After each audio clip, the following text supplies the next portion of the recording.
शुभ संध्या मित्रों, मैं विपेश तिवारी आप सभी का सौर एकेडमी प्रयागराज में स्वागत और अभिनंदन करता हूं। आशा करता हूं कि आप सभी लोग अच्छे, स्वस्थ एवं तंदुरुस्त होंगे और बहुत अच्छे तरीके से अपने आगामी परीक्षा की तैयारी कर रहे होंगे। दोस्तों, भारतीय संविधान पर आप लोगों के क्लासेस जो हैं लगातार चल रहे हैं। आप लोग उसका खूब ढेर सारा लाभ उठाएं और आप ही से एक ही रिक्वेस्ट है कि अधिक से अधिक प्लीज लाइक, शेयर और सब्सक्राइब करें। समाज शास्त्र वैकल्पिक विषय का जो न्यू बैच है वो प्रगति पर है। जितना जल्दी हो सके आप लोग जो अगर समाज शास्त्र वैकल्पिक विषय रखे हैं तो वो एडमिशन भी ले लें। ठीक है, चलिए हम टॉपिक पे आते हैं, फिर आगे आप लोगों से चर्चा कर लेंगे। दोस्तों, तैयारी खूब अच्छे तरीके से करिए और सही दिशा में करिए और क्रमबद्धता बहुत अत्यंत आवश्यक है। तैयारी के दौरान आपको क्रमबद्धता बहुत जरूरी है। यदि आप क्रमबद्ध रूप से तैयारी नहीं कर रहे हैं तो यह जान लीजिए कि इसका बहुत बड़ा नुकसान है। आप ही सोचिए कि आप एक क्रिकेटर हैं, क्रिकेट खेलते हैं। अभी जैसे भारत का जो टेस्ट सीरीज थी, अभी वर्ल्ड टेस्ट चैंपियनशिप था जिसमें भारत और न्यूजीलैंड के बीच में हुआ और भारत हार गया। तो भारतीय टीम के कैप्टन विराट कोहली का कहना है कि अभ्यास के अभाव के कारण हमारे साथ यह घटना घटी, अन्यथा अगर अभ्यास हुआ होता तो उसका रिजल्ट जो है कुछ और होता। तो दोस्तों, यह जो अभ्यास शब्द होता है, क्या शब्द? अभ्यास। यह अभ्यास शब्द अपने आप में बहुत बड़ा शब्द है। आप चाहे क्रिकेट के क्षेत्र में हो,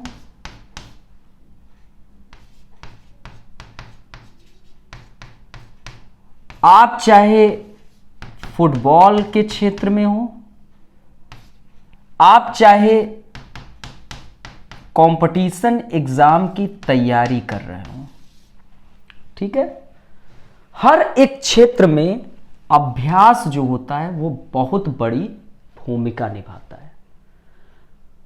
इंडिया न्यूजीलैंड के विश्व टेस्ट चैंपियनशिप में भारत के साथ जो हुआ, भारत ने यह मैच हार गया और न्यूजीलैंड मैच जीता क्योंकि उसने अभ्यास जो है अच्छे तरीके से किया और भारत अभ्यास में कमी की।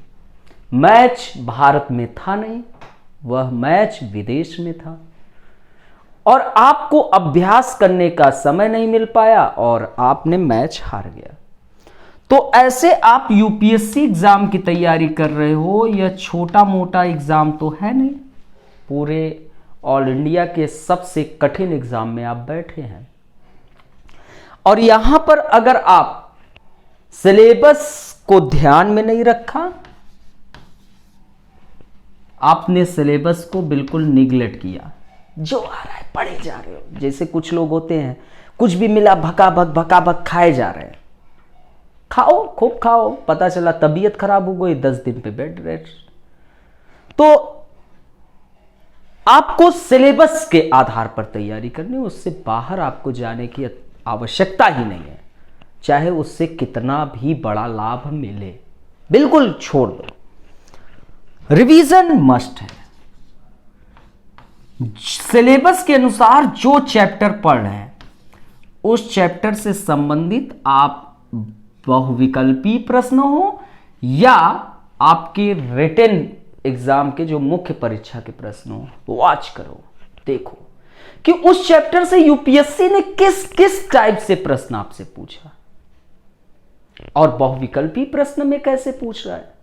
तो आप एक अंतर को पता करने में सफल होंगे। यह आपको कोई टीचर नहीं बताएगा, यह खुद आपको इस चीज का अनुभव करना होगा।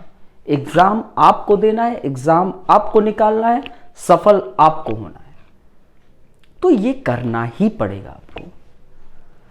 रिवीजन, जैसे जैसे आपका सिलेबस खत्म होता जाएगा वैसे वैसे रिवीजन का जो आपकी प्रक्रिया है वो और ज्यादा होती भी चली जाएगी। तो रिवीजन की प्रक्रिया आपका धीरे धीरे बहुत ज्यादा स्तर पे बढ़ना भी अत्यंत आवश्यक है, जैसे जैसे आपका सिलेबस खत्म होता जाएगा। हम कह रहे 6 दिन आप पुराना पढ़ो, एक दिन अपना रिवीजन करो, एक दिन कुछ भी नहीं पढ़ना है और डेली जो पढ़ रहे हो उसको सोते वक्त आप रिवीजन करो। आपका दिन प्रतिदिन जो आपका तैयारी की प्रक्रिया है वह बढ़ती चली जाएगी और आप जो पढ़े रहेंगे वह पूरा तैयार भी होता चला जाएगा। ठीक है। रोटी क्यों जली? तावे पर आप लोग रोटी सेकते हैं, हम तो खूब सेकते हैं, हम तो रफ्तार में, बहुत तेजी प्रक्रिया में।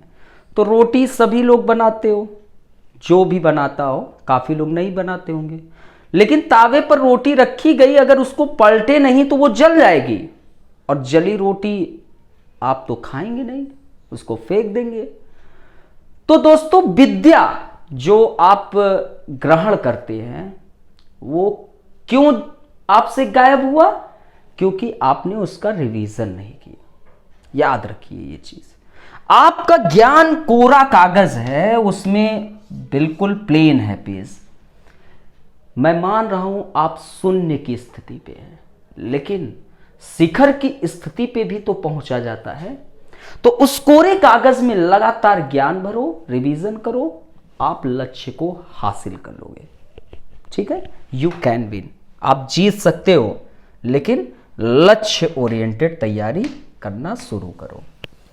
आइए हम अपने संवैधानिक संस्था में, आज आप लोगों से, अभी तक मैंने संवैधानिक संस्था की चर्चा कर रहा हूं, जिसमें हमने आप लोगों से वित्त आयोग खत्म किया, आपके संघ लोक सेवा आयोग को खत्म किया, फिर राज्य लोक सेवा आयोग, फिर संयुक्त राज्य लोक सेवा आयोग, इतने संवैधानिक संस्था खत्म हो गए। आज एक महत्वपूर्ण टॉपिक आपके बीच में है, निर्वाचन आयोग। लगातार चुनाव होते रहते हैं और यह हमेशा चर्चा में भी रहता है।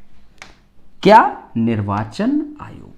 सर्वप्रथम जानने से पहले यह हमको पता होना चाहिए कि यह किस भाग में है ना? सभी लोगों को पता होगा, अगर पता हो तो कमेंट कर दो, नहीं पता हो तो कोई बात नहीं। तो यह भाग 15 में दिखता है। निर्वाचन आयोग की चर्चा किस भाग में हुई है? तो भाग 15 में निर्वाचन आयोग की चर्चा की गई है। और किस आर्टिकल से किस आर्टिकल तक? तो आर्टिकल 324 से 329 तक आपको 324 से आर्टिकल 329 तक आपको किसकी चर्चा मिलती है? निर्वाचन आयोग तथा निर्वाचन आयोग से संबंधित जो प्रावधान है उसकी चर्चा मिलती है। तो यहां तक आपको निर्वाचन आयोग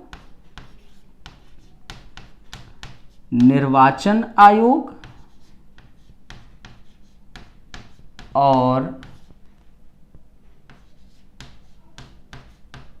निर्वाचन से संबंधित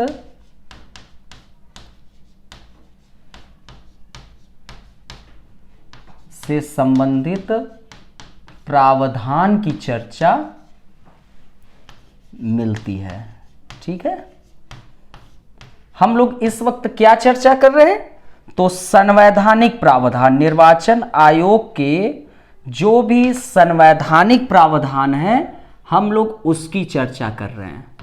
संवैधानिक प्रावधान। ठीक है। तो संवैधानिक प्रावधान किसके? निर्वाचन आयोग के संवैधानिक प्रावधान पर हम लोग चर्चा कर रहे हैं। तो यह किस भाग में है? तो भाग 15। और किस आर्टिकल से किस आर्टिकल तक? 324 से 329 तक, जिसमें निर्वाचन आयोग और निर्वाचन संबंधी प्रावधान दिखाई देते हैं। यह दोस्तों अखिल भारतीय निकाय है, याद रखिए, यह एक अखिल भारतीय निकाय है। यह एक कैसा निकाय है? तो यह एक अखिल भारतीय निकाय है। यह कैसा निकाय है? तो अखिल भारतीय निकाय है। सभी लोग याद रखना, यह कैसा निकाय है? तो यह एक अखिल भारतीय निकाय है। और यह क्या करता है? तो आपके केंद्र में हमेशा इलेक्शन होते हैं और राज्य में भी हमेशा इलेक्शन होते हैं। तो यह केंद्र और राज्य के लिए चुनाव संबंधी जो भी दिशा निर्देश है उसका कार्य करता है। तो यह केंद्र व राज्य, ठीक है। हमेशा देखते हैं आपके सेंट्रल में चुनाव होते रहते हैं हर पंचवर्षीय, और स्टेट में तो हर अदर प्रांत में आपको चुनाव संबंधी चीजें देखने को मिलती है। तो यह केंद्र और राज्य सरकारों के लिए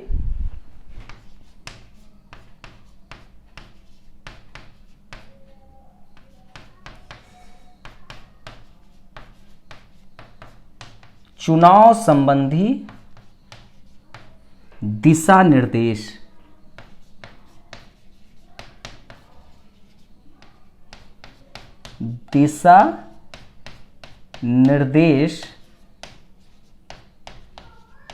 का कार्य निर्वाचन आयोग करता है, ठीक है। तो निर्वाचन आयोग क्या करता है? केंद्र और राज्य सरकारों के संबंध में दिशा निर्देश संबंधी कार्य करता है, ठीक है, चुनाव के संबंध में। ये आपको याद रखना है। लेकिन दोस्तों यहां पर एक बहुत महत्वपूर्ण चीज आपको याद रखना है, जो कि इन सब से ज्यादा इंपॉर्टेंट है और यहीं पर आपसे प्रश्न भी पूछ लेता है। जो यहां से आपका एक प्रश्न कभी न कभी आपको फंसाने के लिए यूपीएससी या स्टेट पीएससी पूछ लेता है।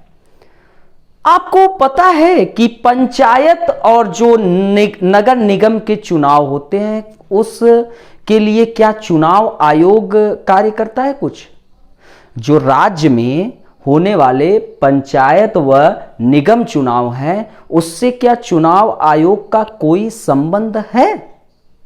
तो दोस्तों कोई संबंध नहीं है। जो राज्य में होने वाले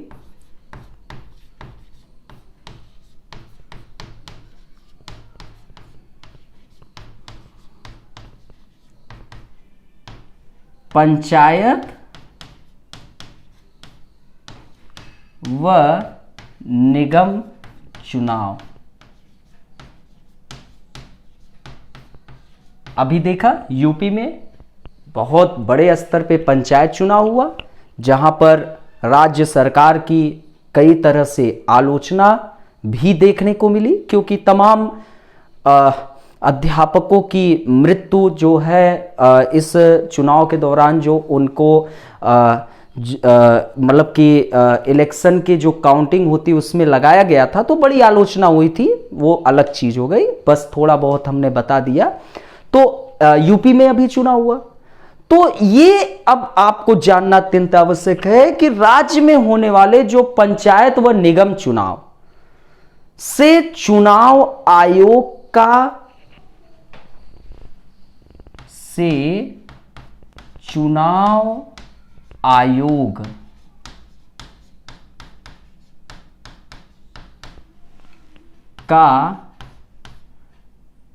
कोई संबंध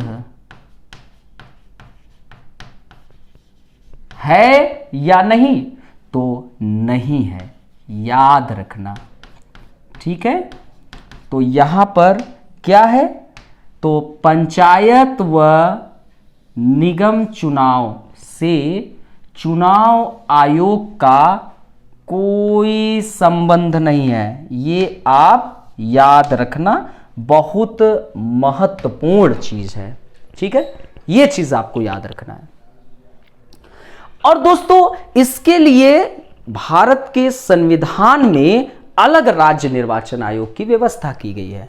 ये जो आप देख रहे हो, इसके लिए भारत के संविधान में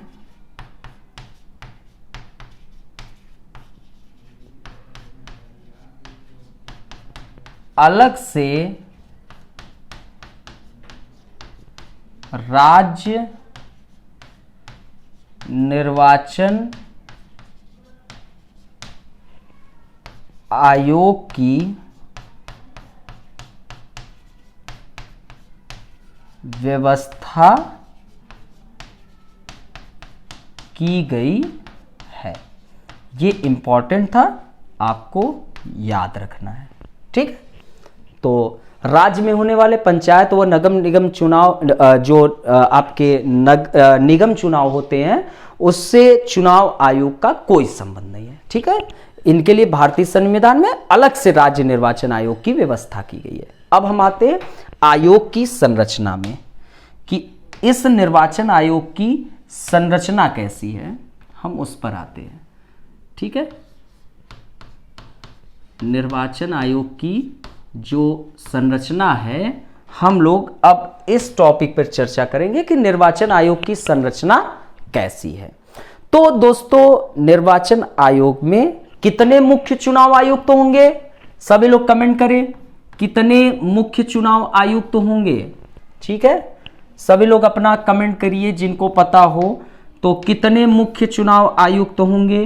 तो दोस्तों, एक मुख्य चुनाव आयुक्त होगा। कितने मुख्य चुनाव आयुक्त होंगे? तो सिर्फ एक मुख्य चुनाव आयुक्त निर्वाचन आयोग पर होगा, और समय समय पर राष्ट्रपति द्वारा निर्धारित संख्या में चुनाव आयुक्त होंगे। समय समय पर राष्ट्रपति निर्धारित करेगा। ठीक है, तो समय समय पर राष्ट्रपति द्वारा निर्धारित, समय समय पर राष्ट्रपति द्वारा निर्धारित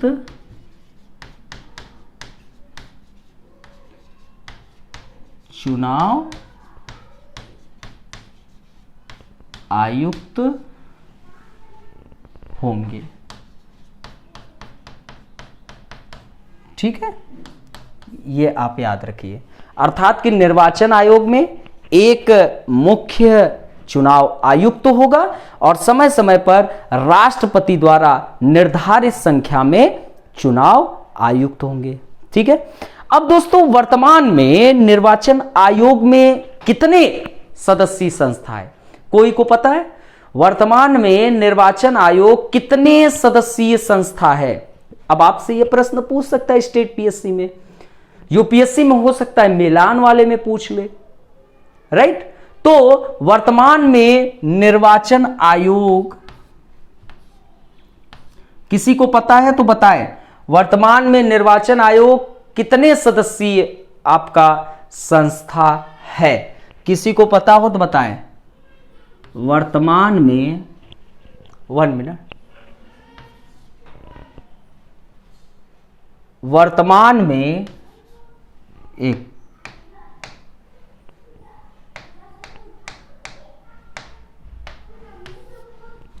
तो वर्तमान में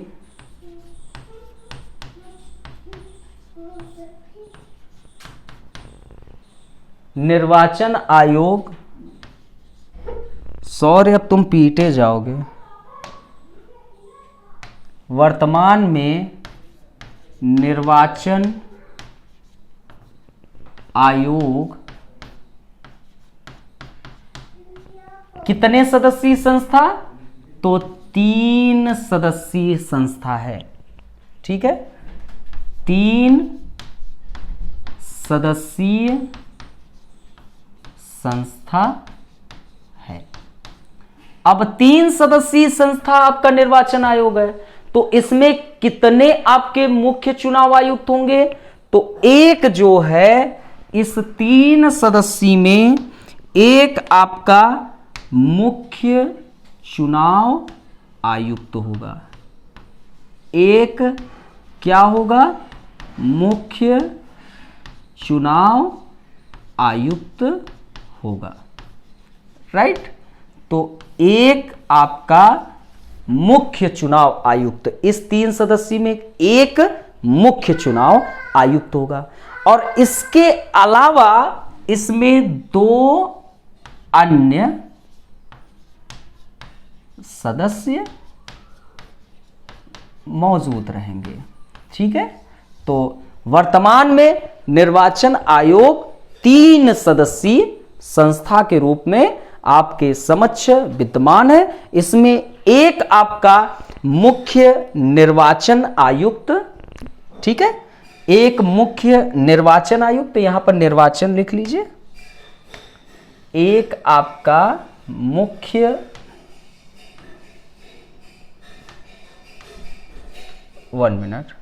एक आपका मुख्य निर्वाचन आयुक्त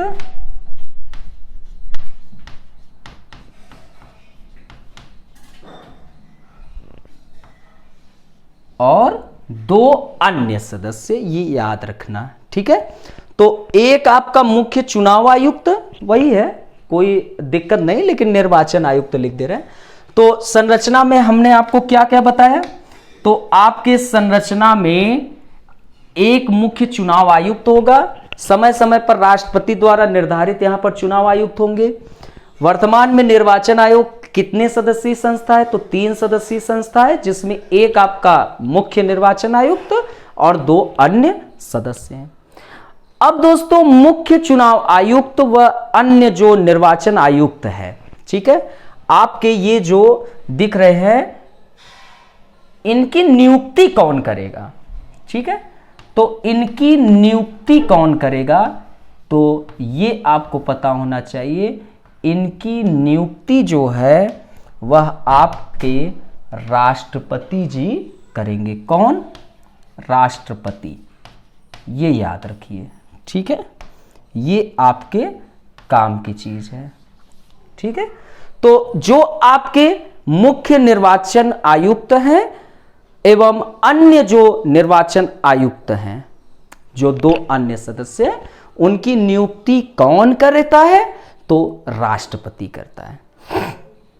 अब दोस्तों, जब कोई अन्य निर्वाचन आयुक्त इस प्रकार से मान लो कि नियुक्त हुए, तब मुख्य निर्वाचन आयुक्त जो होता है, यह जो मुख्य निर्वाचन आयुक्त है, यह निर्वाचन आयोग के अध्यक्ष के रूप में कार्य करता है, ठीक है। जब कोई अन्य निर्वाचन आयुक्त मान लो कि इस प्रकार नियुक्त हुए, तो उस दौरान आपके जो मुख्य निर्वाचन आयुक्त हैं, वह निर्वाचन आयोग के अध्यक्ष के रूप में कार्य करते हैं। और दोस्तों, राष्ट्रपति जो होता है वह निर्वाचन आयोग की सलाह पर, अर्थात कि यह राष्ट्रपति जो है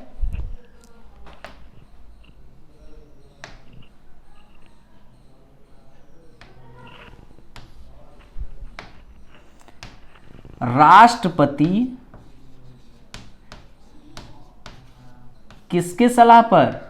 निर्वाचन आयोग की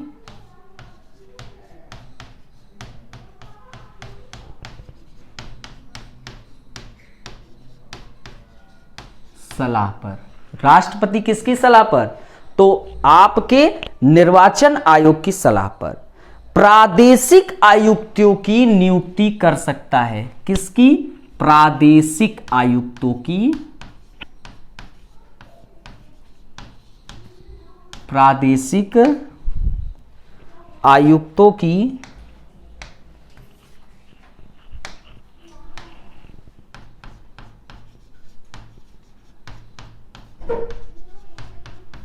नियुक्ति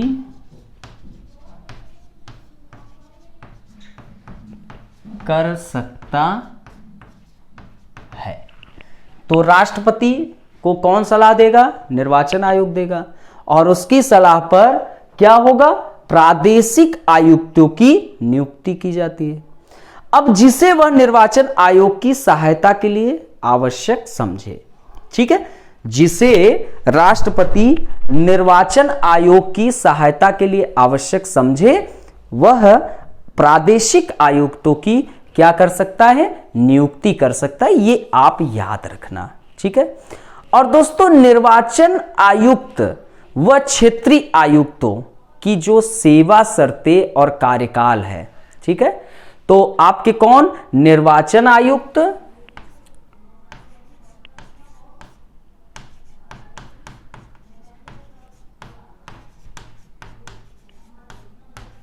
आयुक्तों व क्षेत्रीय आयुक्तों,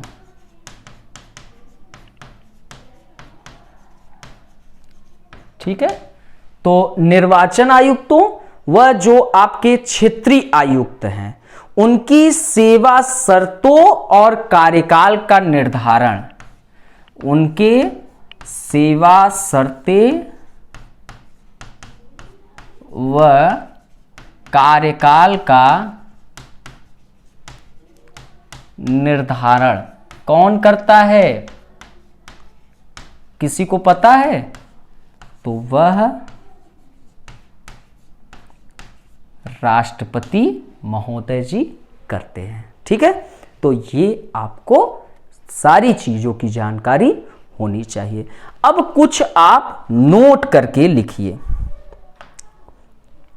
ये आपके जानकारी के लिए, और प्रश्न भी आपके स्टेट पीएससी पूछता है, यहां से प्रश्न आपके यूपीएससी नहीं पूछेगा, ये वाला। तो दोस्तों, जो आपका निर्वाचन आयोग था वह 1950 से 89 तक, कब से? 1950 से 1989 तक कौन? आपका निर्वाचन आयोग।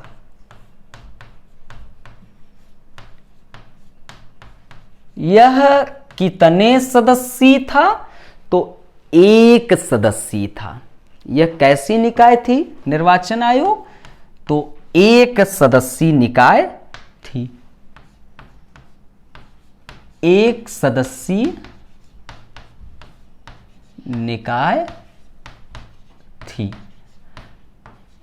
अच्छा, इस 1950 से 89 तक आपके जो वोट करने का, मतलब कि जो वयस्क मताधिकार था, वह 20 वर्ष था।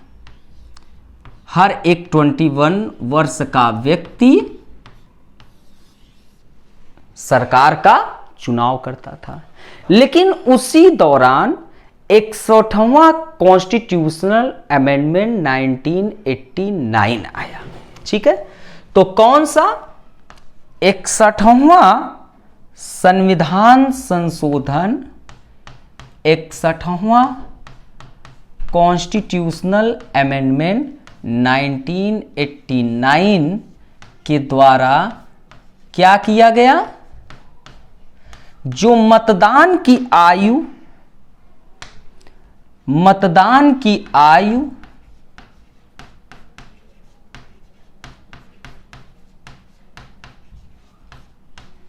21 वर्ष से घटाकर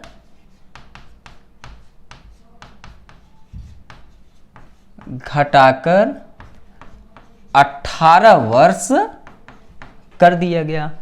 तो 21 वर्ष से घटाकर 18 वर्ष करने के बाद राष्ट्रपति ने क्या काम किया?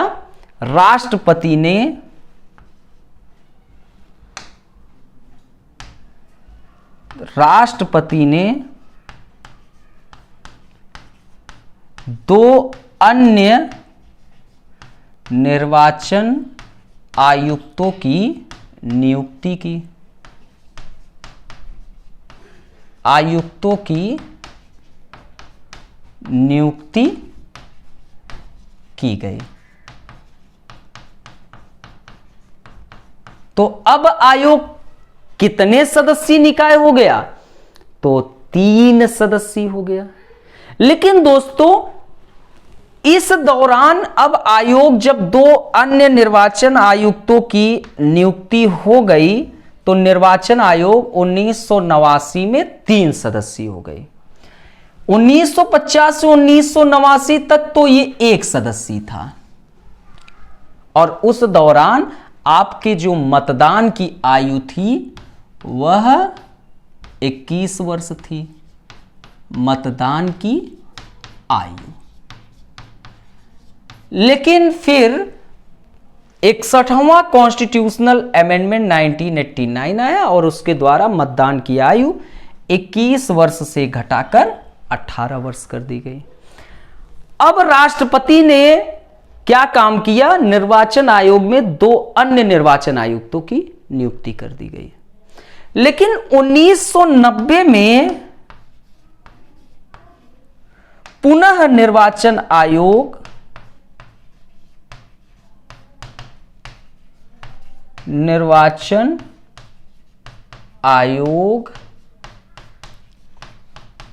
कितने सदस्यीय हो गई? 1 सदस्यीय निकाय हो गई।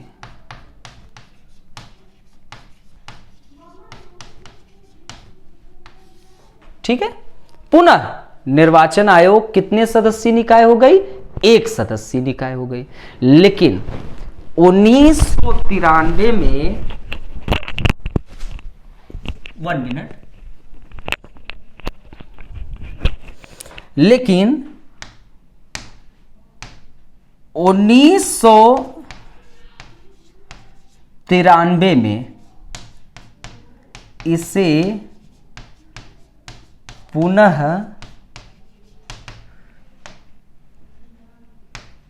3 सदस्यीय निकाय बना दिया गया, जो आज तक वर्तमान में उपस्थित है।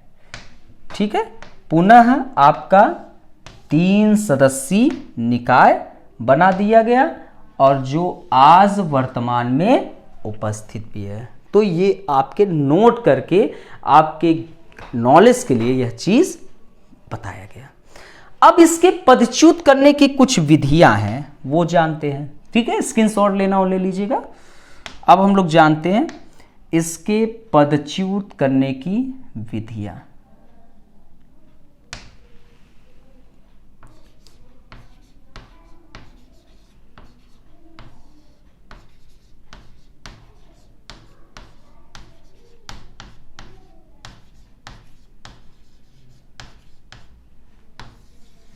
ठीक है, ये भी आपके प्रश्न पूछ लेते हैं, तो यह पता होना चाहिए कि निर्वाचन आयोग में पदच्युत करने की विधियां क्या हैं। तो दोस्तों मुख्य निर्वाचन आयुक्त का जो कार्यकाल है, ये याद रखना, मुख्य निर्वाचन आयुक्त का कार्यकाल कैसा है? सभी लोग कमेंट करें। तो मुख्य निर्वाचन आयुक्त का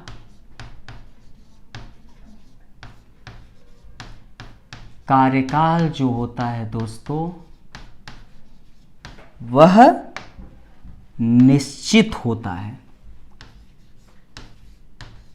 मुख्य निर्वाचन आयुक्त का कार्यकाल जो होता है दोस्तों, वह आपका निश्चित होता है, ये याद रखना। उसे उसके पद से मान लो कि आपको हटाना है, तो उसी रीत के तहत हटाया जाएगा जैसे सुप्रीम कोर्ट के न्यायाधीश को हटाया जाता है। अर्थात कि उसे उसके पद से उसी रीत से हटाया जा सकता है जिस प्रकार सुप्रीम कोर्ट के न्यायाधीश को हटाया जाता है। अर्थात कि इसको इसके पद से हटाने के लिए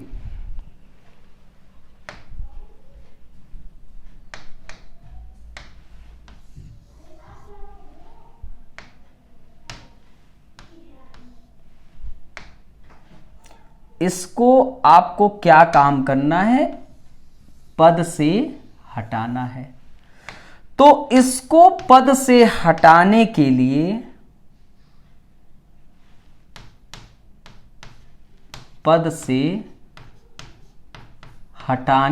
लिए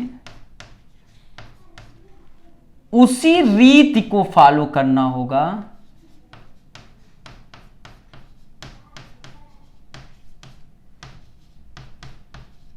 रीत की तरह जैसे सुप्रीम कोर्ट के जज को, न्यायाधीश को हटाने की प्रक्रिया है।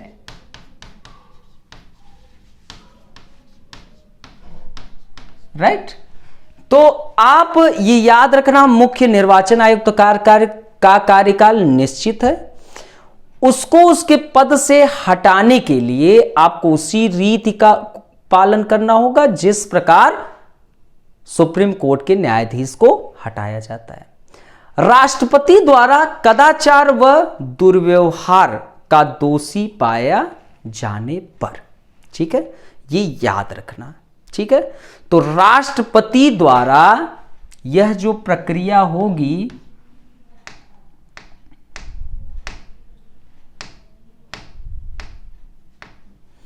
वन मिनट, ठीक है, तो राष्ट्रपति द्वारा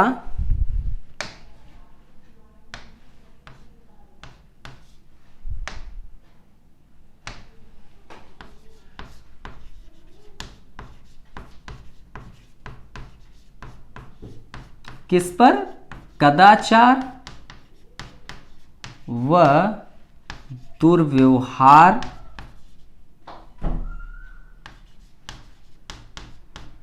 के दोषी पाए जाने पर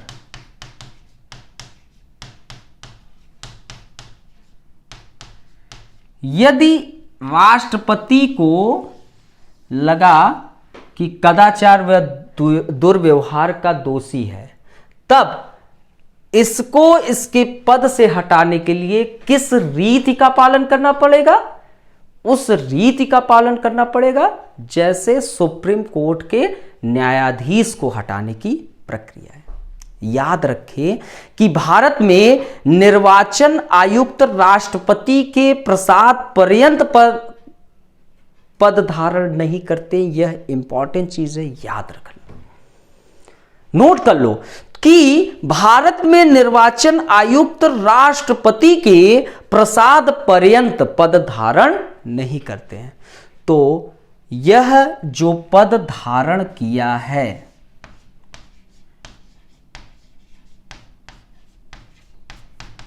राष्ट्रपति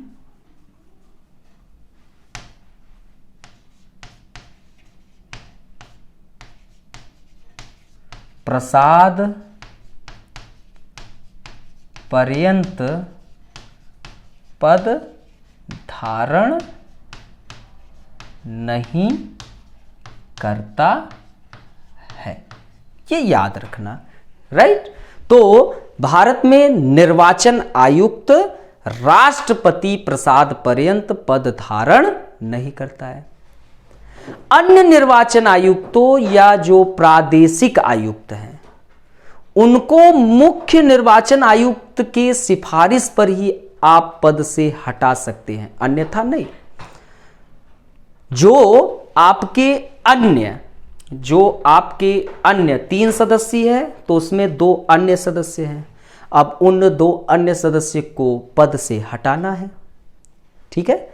और या जो प्रादेशिक आयुक्तों की नियुक्ति हुई है उनको आपको पद से हटाना है।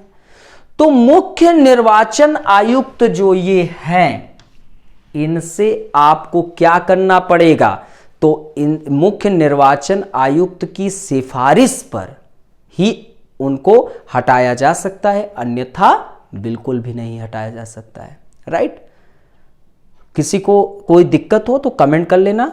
फिर से मैं बता देता हूं कि जो अन्य निर्वाचन आयुक्त हैं, जैसे आपके 3 सदस्यीय निकाय है तो 2 जो अन्य सदस्य हैं वो अन्य निर्वाचन आयुक्त हो गए, या जो प्रादेशिक आयुक्त हैं उनको मुख्य निर्वाचन आयुक्त की सिफारिश पर ही पद से हटाया जा सकता है, अन्यथा नहीं। और दोस्तों, मुख्य निर्वाचन आयुक्त की सेवा शर्तों में, जो ये मुख्य निर्वाचन आयुक्त है, इसकी सेवा शर्तों में इसकी नियुक्ति के पश्चात किसी भी प्रकार की अलाभकारी परिवर्तन नहीं किया जाएगा। ये याद रखना, बहुत इंपॉर्टेंट लाइन है। अब ये जो मुख्य निर्वाचन आयुक्त, मान लो कि पद जो है धारण कर लिया, अब उसकी नियुक्ति हो गई, तो अब नियुक्ति के दौरान उसकी सेवा के शर्तों में कोई अलाभकारी परिवर्तन नहीं किया जा सकता है। ठीक है, तो ये चीज आप लोगों के लिए याद रखना है। ये पदच्युत करने की विधियां आप लोगों से चर्चा हो गई। ठीक है, अब आते हैं निर्वाचन आयुक्त का कार्यकाल।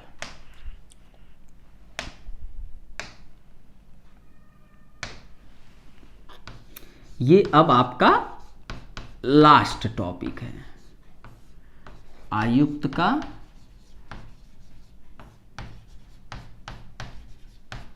कार्यकाल। ठीक है, अब हम लोग निर्वाचन आयुक्त के कार्यकाल पर चर्चा करेंगे।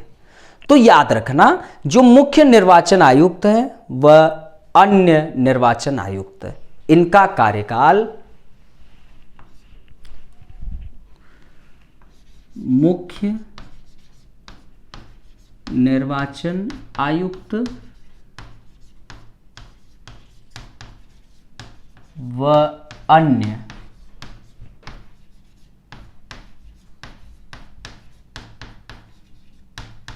निर्वाचन आयुक्त। ठीक है, तो मुख्य निर्वाचन आयुक्त व अन्य, जो दो अन्य निर्वाचन आयुक्त हैं, उनका कार्यकाल राष्ट्रपति द्वारा 6 वर्ष या 65 वर्ष की उम्र, इनमें से जो पहले हो जाए, यह निर्धारित किया गया है। ये याद रखना। ठीक है, तो का कार्यकाल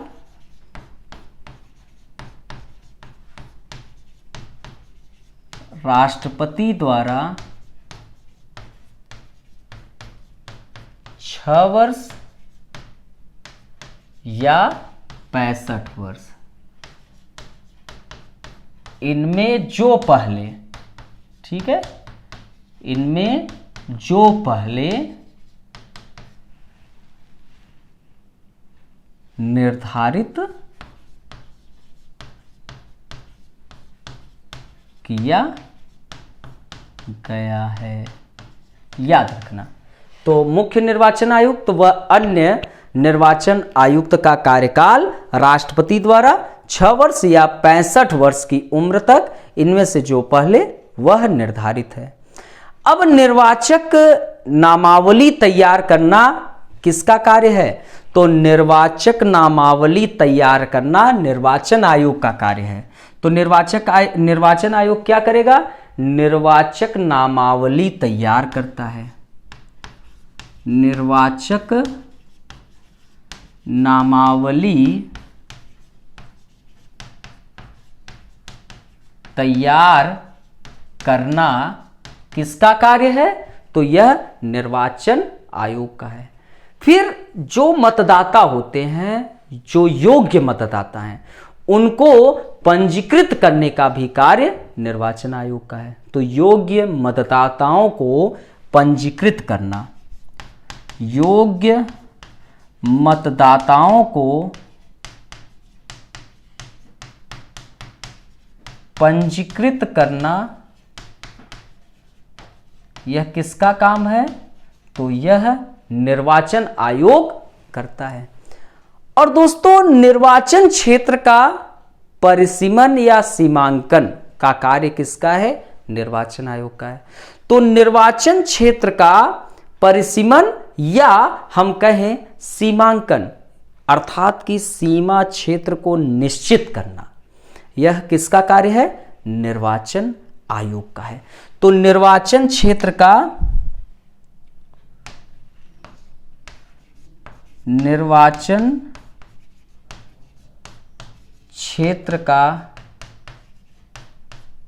सीमांकन या परिसीमन, अर्थात कि सीमा क्षेत्र को निश्चित करना यह निर्वाचन आयोग का काम है। ठीक है, तो निर्वाचन क्षेत्र का परिसीमन या सीमांकन और जो चुनाव तिथियों का निर्धारण है, ठीक है, जो आपके यहां चुनाव तिथि का निर्धारण होता है, यह सब आपका निर्वाचन आयोग करता है। ठीक है, तो चुनाव तिथियों का निर्धारण करना, चुनाव तिथियों का निर्धारण करना, ठीक है, चुनाव तिथियों का निर्धारण करना यह निर्वाचन आयोग का काम है। और दोस्तों, नामांकन पक्षों की जांच करना, नामांकन होता है तो उस नामांकन पक्षों की जांच करना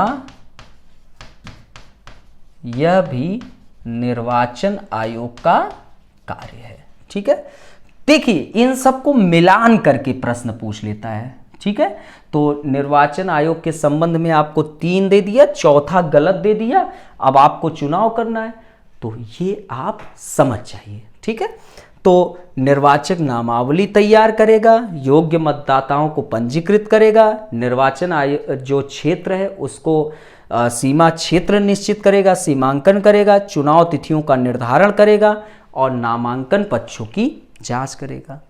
अब दोस्तों, जो पॉलिटिकल पार्टीज होते हैं, राजनीतिक दल, आप लोग देखते हैं राजनीतिक दल को, तो राजनीतिक दलों को जो मान्यता है वह चुनाव चिन्ह है, वह आवंटित कौन करता है? तो निर्वाचन आयोग करता है। ठीक है, तो राजनीतिक दलों की मान्यता, राजनीतिक दलों की मान्यता व चुनाव चिन्ह, ठीक है, तो राजनीतिक दलों की मान्यता व चुनाव चिन्ह आवंटित करना यह किसका कार्य है? तो आवंटित करने का कार्य 1 मिनट, आवंटित करने का कार्य यह आपके निर्वाचन आयोग का है। और जो भी विवाद होता है उस विवाद का निपटारा करने के लिए वह न्यायालय का भी कार्य करता है। राइट, तो विवाद निपटारे हेतु, विवाद निपटारे हेतु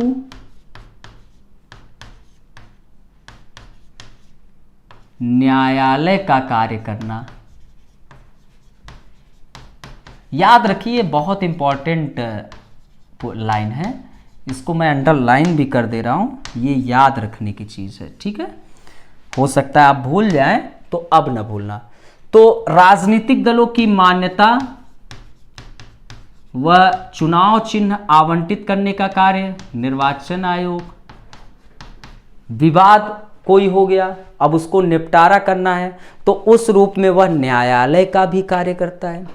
और जो राजनीतिक दल है उन राजनीतिक दलों हेतु आचार संहिता तैयार करना, जो राजनीतिक दल हैं उन राजनीतिक दलों हेतु आचार संहिता,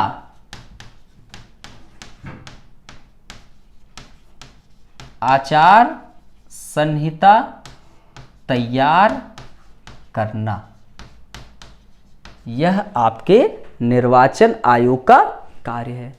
और भविष्य में या जो भी चुनाव प्रक्रियाओं में सुधार करना है, ठीक है, तो वह सुधार भी करता है चुनाव प्रक्रियाओं में। और प्रादेशिक जो चुनाव आयुक्त हैं उनके नियुक्ति हेतु राष्ट्रपति को सलाह भी देता है। ठीक है, तो चुनाव प्रक्रियाओं में जो भी सुधार है वह प्रादेशिक चुनाव आयुक्तों की नियुक्ति हेतु राष्ट्रपति को सलाह देता है।